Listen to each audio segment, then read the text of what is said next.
with mountains so high, where the sun meets the sea and the stars fill the sky. Around 800 BCE, a change took its place, the rise of city-states, a new kind of space. The world was divided by rugged terrain, mountains and islands, a natural chain. A village could conquer, but the distance was vast. Victory was fleeting, peace could not last. For when one would win and another would fall, the mountains were barriers, no roads at all. Crossing the rivers, the hills, the seas would cost too much blood, too much to appease.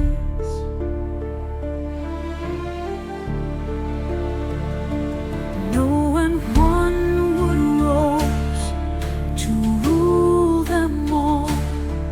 Each city stood strong, no matter how small. Athens, Sparta, Corinth and Thebes, each with its gods, its customs, its creeds. The geography shaped them, each land was a shield. Their wars were limited, but their power was real. So the city-states formed, each one its own guide, independent but close, side by side. But in Athens, power had a darker hue, for their freedom was built on the backs of a few. The citizens were free to rule and to own, but the slaves had no voice, their rights overthrown.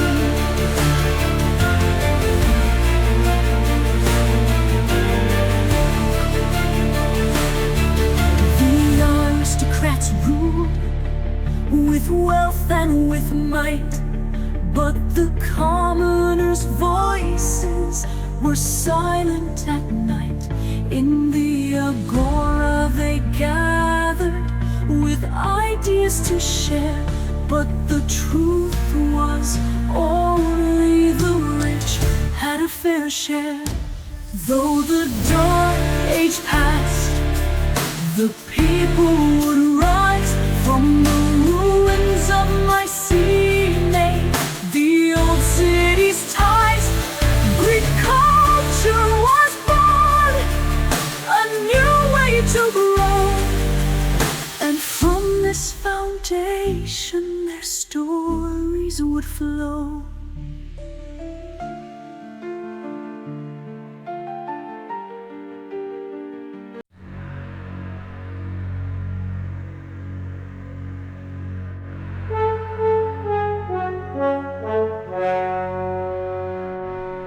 In the early days, beneath the sun's light, Athens was small, but its future was bright. Led by Cecrops, half man, half snake, the city would rise for its people's sake. But a war loomed near between gods and men. Poseidon and Athena in a battle again. They fought for the city, each with their claim. But Athena triumphed and won the name.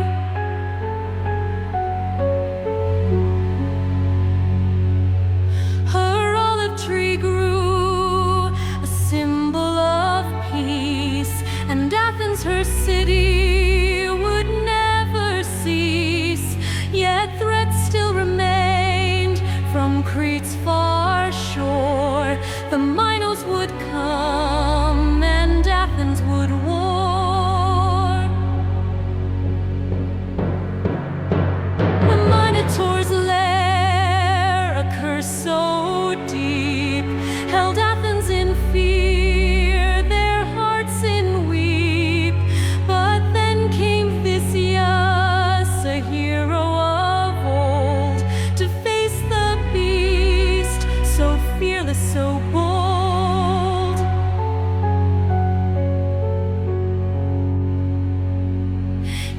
journeyed to Crete with sword in hand and slayed the monster, freeing the land. Athens was saved, its people now free, and Theseus' legend grew as wide as the sea.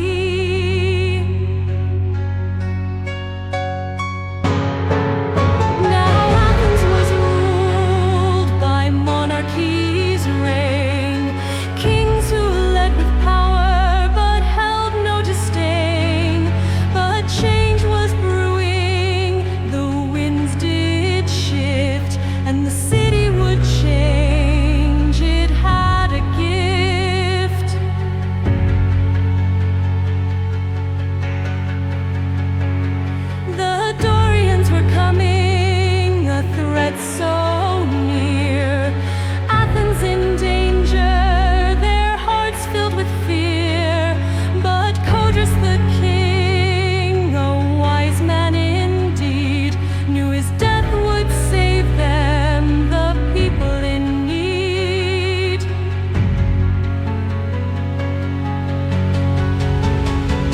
He disguised himself and entered the fray.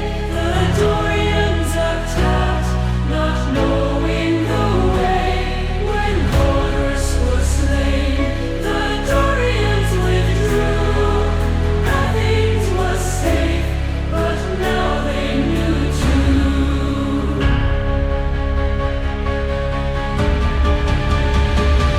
The people decided no king would they bear. A new way was needed, a system to share. The monarchy ended, but who would take place? A new form of government for the people's grace.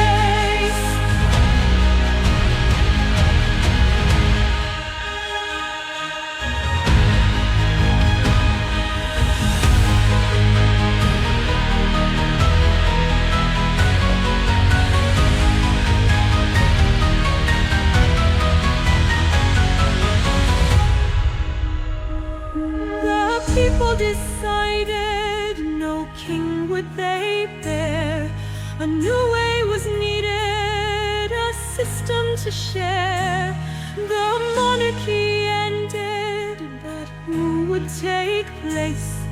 A new form of government for the people's grace.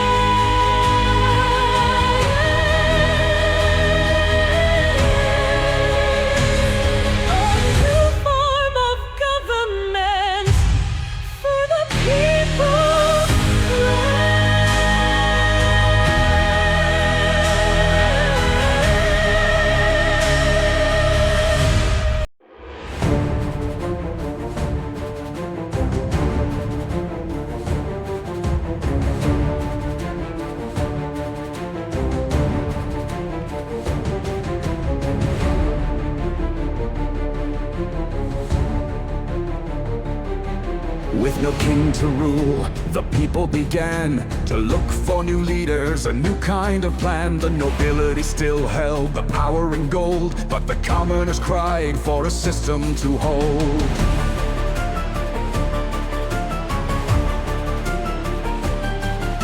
The merchants, the workers, the craftsmen too, all sought a solution, a way to break through.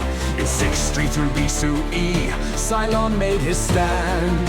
He sought to be king, to take the land.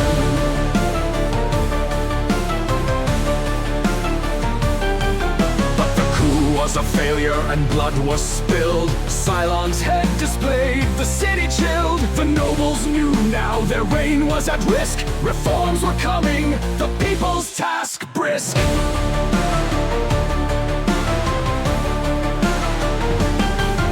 Then Draco appeared, a lawmaker so stern.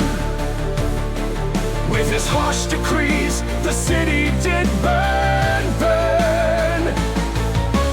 Death for the lazy, for those who would sin. The laws were unyielding, but no peace within.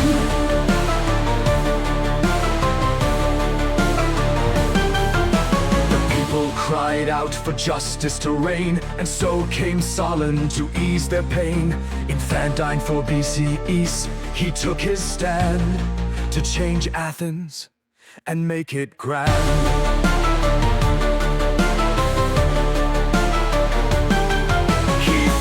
Enslaved who owed their due, no longer in chains, their lives anew. He reformed the weights, the measures, the coin, and opened trade so Athens could join.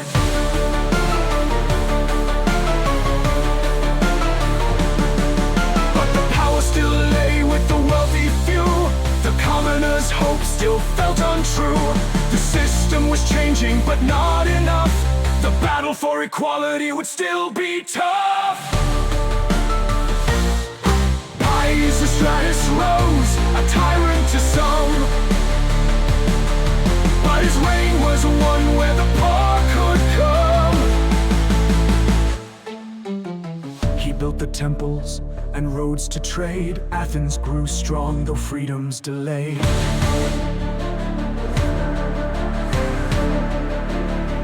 Though a tyrant by name, he helped the poor rise. A patron of arts, with Homer's great prize. He expanded Athens and made it grand, and brought the city closer to its land.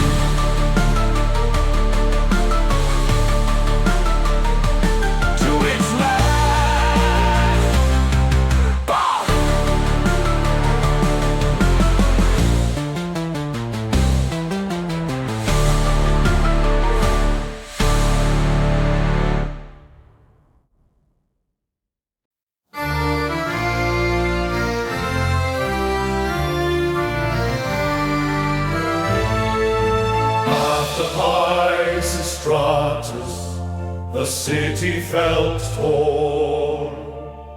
The old ways were dying, the new ways reborn. The people of Athens now cried for their voice to be heard in the city, to make the right choice. Listeners came with a vision so bright, a new dawn for Athens, a future in sight. In 508 BC, the council did grow. From 400 to 500, the people would know. Random selection, no bloodline, no crown.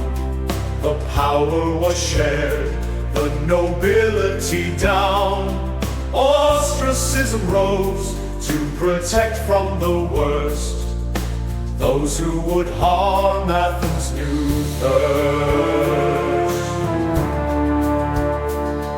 The people now ruled with wisdom and grace, the city united in a democratic place.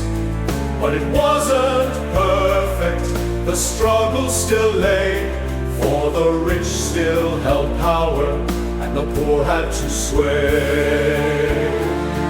But Athens had changed, no longer a king, a system of rule where voices would sing. From monarchy's fall to democracy's rise, Athens now stood beneath open skies. The foundations were laid, the city's heart true, but the battle for equality was far from through. The aristocrats held, the city did fight, but the dream of democracy would soon take flight. The reforms were deep, but the struggle was wide. Athens was changing, and the people would guide. From Solomon's hand to Cleisthenes' name, Athens now stood ready for fame.